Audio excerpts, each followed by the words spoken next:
This is The Convergence.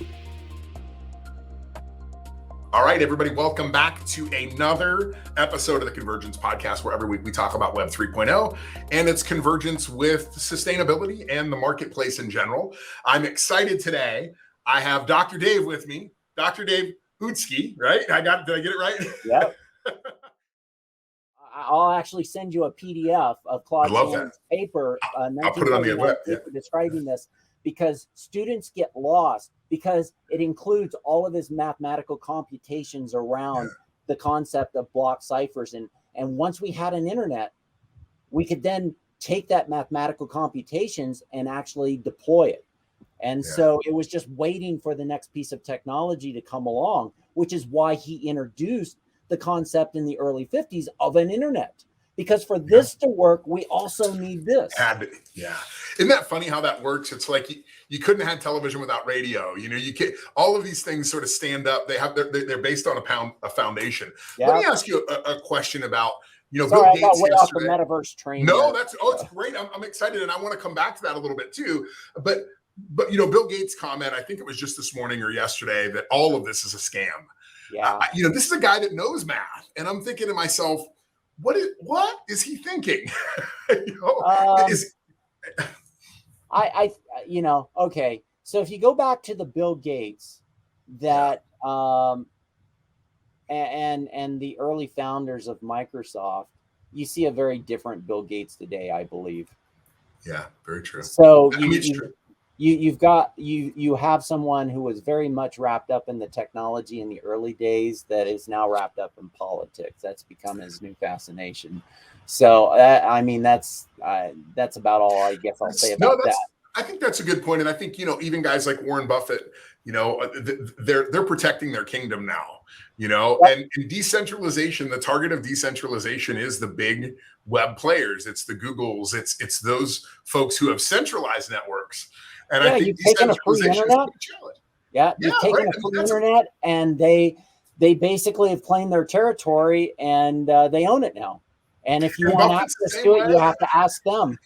Yeah, I mean, it is always interesting that what tends to happen is when you see folks, particularly in technology or investing, once they reach billionaire status, they start to look for ways to create moats around their kingdom, and they go to regulators and they try to get regulation that would have prohibited them from being successful because they want to protect the assets and what they have. And I'm not saying that Bill Gates is doing that, but I do feel like he's either very misinformed or he's misdirected in his in what he's out saying right now. Yeah. Well, and kind of as a side note to the politicization, I encourage people that are enthusiasts in this technology that they be careful not to make it a political dogma, because there are folks out there that if it doesn't look like the Bitcoin blockchain, it's not distributed ledger technology, it's not cryptocurrency, it's not this, it's not that. And it's like, you got to look at the technology for what the technology, what it is. Just because and this goes back to why did we even start working with cryptocurrencies in the first place? Why was David Chaum writing about blind signatures and invisible payment systems that became the digital signature algorithms of the cryptocurrency and the Bitcoin blockchain that exploded into a whole bunch of cryptocurrencies, but then morphed into a whole new technology around token technology? It's because the government wasn't doing a good job because they didn't understand how cyber criminals worked or how the technology worked.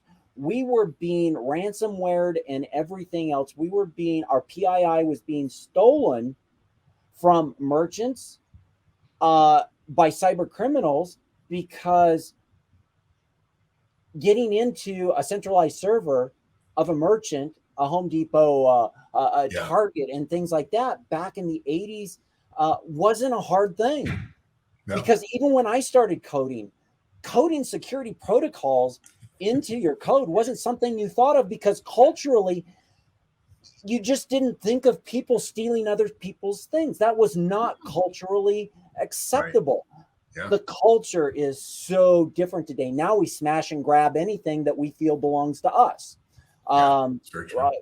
So when you take a look at the government protecting these new systems, online transactions and digital transactions in general, a credit card transaction was not safe. Yeah, that makes sense. And so that's where the concept of cryptocurrencies that were first introduced in 1990 with DigiCash were so important. It's not about anonymity. Anonymity and privacy have two very different definitions in computer science. And so this idea around private transactions is rooted in physical US dollars. So coming from the Treasury Department, private transactions are if you and I, apart from this podcast, were to exchange, I'd give you $1 or $100. If nobody else is around, nobody else knows that transaction took place. That is a private transaction. It's not anonymous because we can tell whoever we want.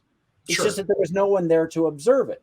So we weren't trying to, you might try to attain anonymity, but in its basic non-criminal form, it's just a private transaction. Yeah. So then, take that to cryptocurrencies.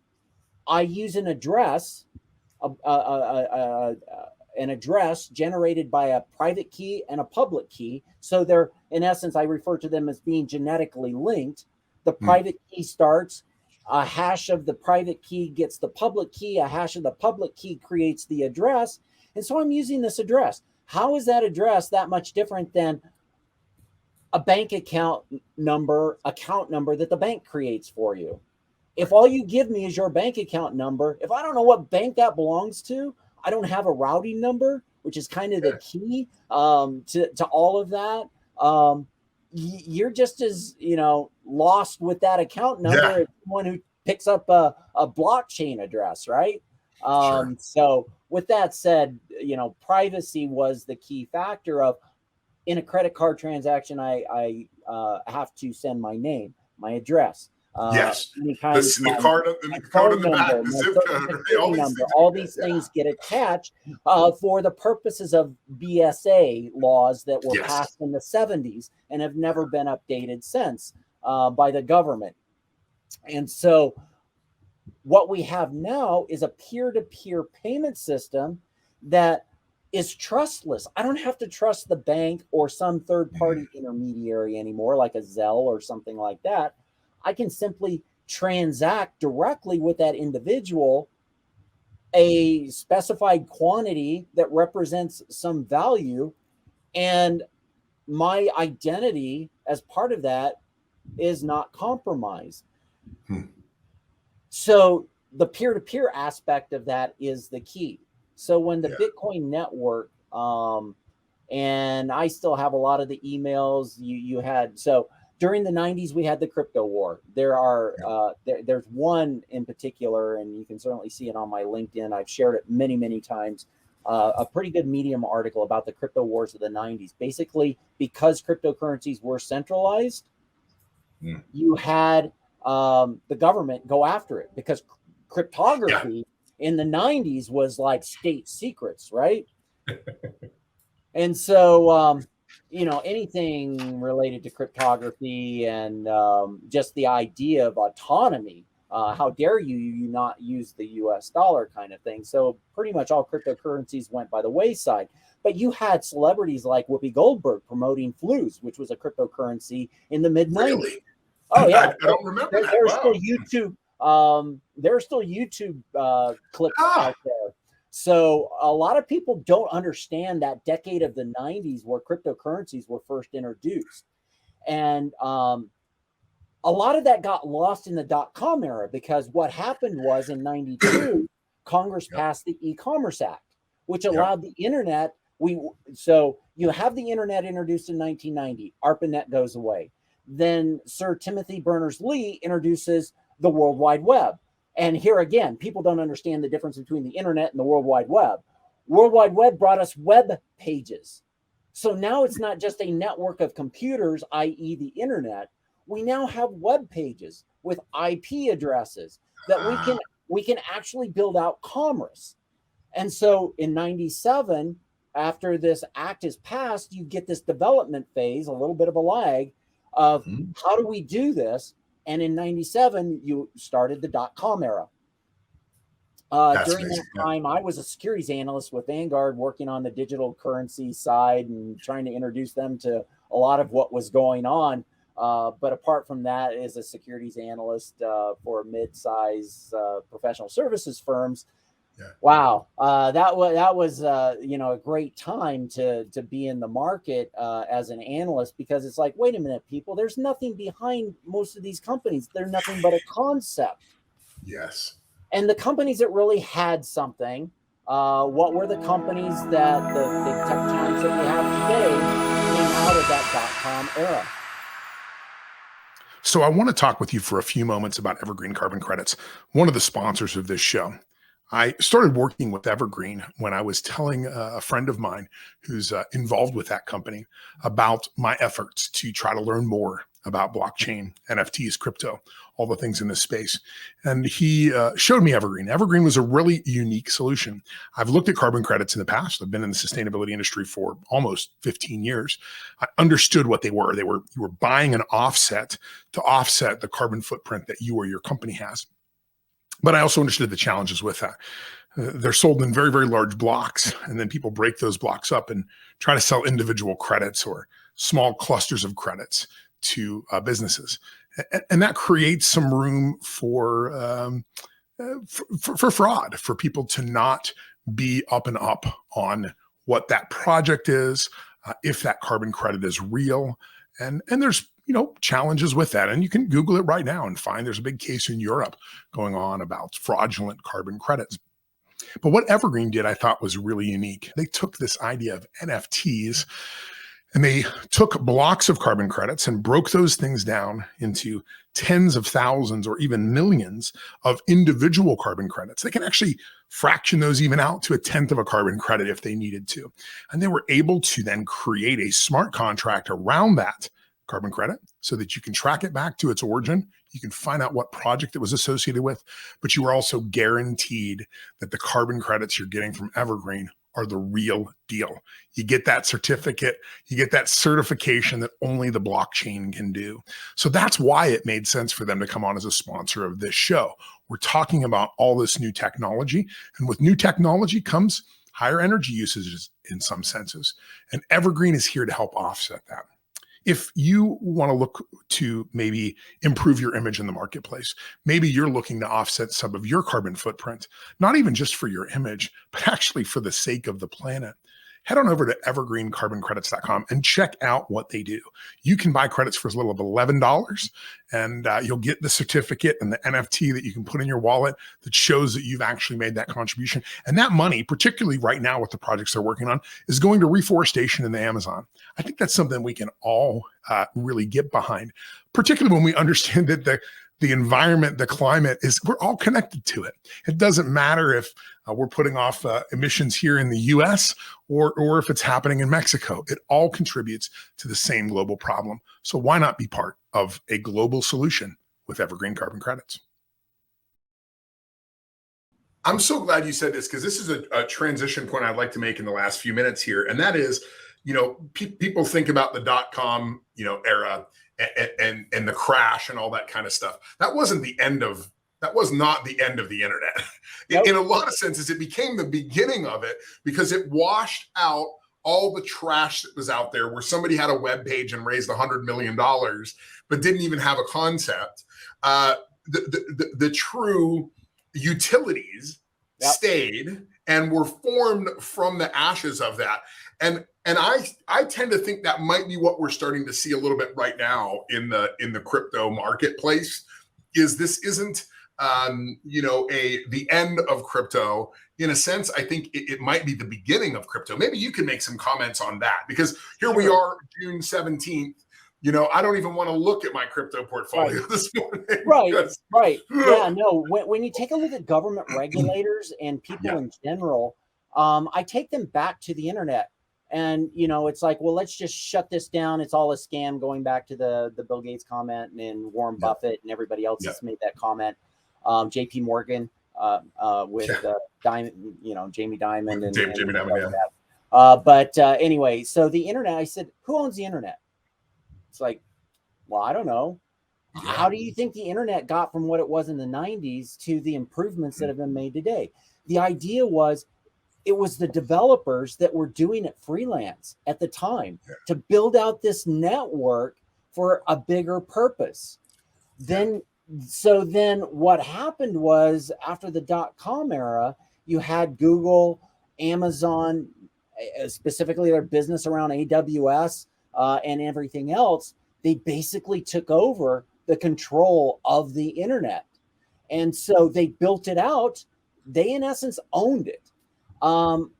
If you look at, and the internet, again, is a network. It's a network of computers. It's a way of networking computers. The web pages aspect, the World Wide Web, brought more functionality to the internet in terms of being able to build that out. So to your comment, when you take a look at the Bitcoin blockchain was just a way of facilitating a network. That's the underpinning. Bitcoin is pretty much the same cryptocurrency that we took out of the 90s that was centralized and integrated it, converged it with distributed ledger technology, and made something new that was in the concept of Bitcoin, built into its blockchain, the concept of being not only distributed, but decentralized. I.e., what are we talking about there? Decentralized, we're talking about nobody owns it. Yeah. Now, that's not true in all distributed ledgers, and that doesn't make it not a blockchain. A blockchain can be more highly centralized, less democratized, if you will, but it is still a distributed network. The Chinese blockchain distributing the yuan is not a cryptocurrency. It is a virtual currency. The blockchain is being used as a ledger. The blockchain is not a database. It is a ledger. That's why it's called distributed ledger technology. And so much like an accounting system, it is a ledger. You look at the ledger, you don't see all the documentation behind that transaction. You have to go to a file system to find that receipt that ties to that ledger entry. And that's what you have in blockchain, is now, instead of this ledger being centralized, it's now decentralized across many, many different nodes, or distributed across nodes. Decentralization became part of, we want nobody to control or own this, like an Amazon or a Google or anything like that. Unfortunately, within the Bitcoin network, they've allowed pooling, and you can no longer validate or mine. If you ever look at the white paper, there's only one reference to mining in the Bitcoin blockchain white paper. Interesting. And that was a rhetorical remark to minting new coins is kind of similar to mining gold. So that's where this term kind of caught on to miners, and the government took that term to attribute it to people because they wanted to tax it, right? And of course, the miners are actually the computers, the computer nodes. People don't do anything in that system. No, they don't. And I had one of the top blockchain miners in the world on the show that we just recorded a couple of days ago. And he explained that. He's like, once it's set up, it's doing its thing. Yeah. But we try to correlate some of those gold mining things too, because there are some similarities, I think, in some regards from an analogy perspective, but the technology, it's not even close. Yeah. I mean, basically these computers so Bitcoin uses what's called a hash cache proof of work. Yes. As opposed to script proof of work or ET hash proof of work. There's many, many different types of proof of work. Here again, experts call this proof of work, and it's like, how many types of proof of work are there? Well, proof of work is proof of work. So how much of an expert are you really? You don't understand the technology. So hash cache proof of work is, again, I kind of explained the Bitcoin blockchain. It was the first. It's kind of like an Edsel. compared to the blockless ledgers that we have today being used for AI, IoT convergence, and autonomous driving. Blockless ledgers are very fast, very robust relative to the Bitcoin blockchain, which again, Edsel, Ferrari difference there. So when you get to quantum computing and things like that, again, going back to your comment, we're in constant evolution here. We've surpassed cryptocurrency. So again, going back to May 2022 transaction volumes, you had about $2.3 trillion worth of transaction in the top 10 cryptocurrencies. Now, again, a cryptocurrency is a layer 1 blockchain asset. That's different than tokens. So USDC, USDT, DAI, you think of your PEG tokens and then your DAO tokens, and those are layer 2 assets. Those are not cryptocurrencies, even though everybody calls them crypto. There is no cryptography in any of that. So calling them crypto is really a misnomer. Yeah, it really is. And a disservice to investors because they think that all this stuff is protected by cryptography, right? It's only the coins like Bitcoin, Litecoin, Ether, Zcash, the ones that rattle off. Your layer would Cardano 1 be in that? What's that? Would Cardano fall into that one too? I know that's a really popular one. Cardano, ADA actually a couple of years ago redeployed their blockchain. So they have a coin, but they also have a token. So what happens with Bitcoin is if I want to use Bitcoin, say in the DeFi space, I have to send Bitcoin to a contract that locks it and creates either, so REN would be an example of a token wrapper, or wrapped Bitcoin, WBTC is another wrapper. And so what you do is lock the Bitcoin, you basically mint a token, so that Bitcoin is out of circulation while it's in token form. And then that tokens are not bound to layer 1, which is why you have to lock up that Bitcoin.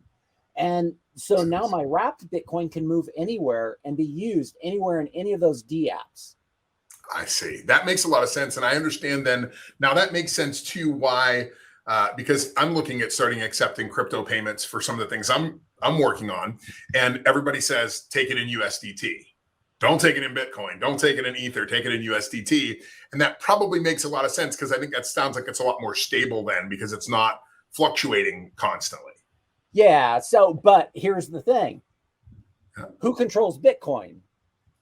Technically nobody, right? Yeah, right. So you've got that decentralized governance system there. Tokens, whether it be USDC or USDT. So Tether controls USDT. They can shut down your transaction at any time. Coming from criminal investigations, we can call up Tether and say, hey, we've got an exploit. We want to stop all those payments. And they have the capability to do that because it's their contract that generates and controls. USDC is the same way. They can start locking up those transactions. Bitcoin, Litecoin, Dogecoin, once that transaction is initiated, you can't stop it. Because at that point, all the cryptographic protocols take over and do their thing. Okay, well, I'm so glad we had this conversation, and I want to be respectful of your time, particularly you're getting ready to do a lot of traveling. This has been absolutely fascinating. I would love to have you come back on whenever your schedule permits, but I feel like I've learned a lot about the history, and I'm so glad we had this conversation because I will tell you, I got schooled here, and I do believe that a lot of investors, a lot of executives think this is like a 10-year-old technology, when I think what you've proven is this is going back 60, 70 years. Yeah. The underlying foundation of this. This is not some kids, in VR headsets that created this thing. This is based upon deep mathematical calculations and it's valid from that perspective because it is built on that strong foundation. Well, thank you again, and folks, thanks for turning into another episode. Heck, this is probably 2 episodes when we break it down of the Convergence. So until next time, I'm Derrick Mains, your host. and get out there and maybe look at what's going on. Do a little bit of the history work. And we're going to post this paper by Claude Shannon too on the site. So check that out. Thanks for listening to The Convergence. If you want more information about the topics you've heard here today, reach out to us at theconvergencepodcast.com.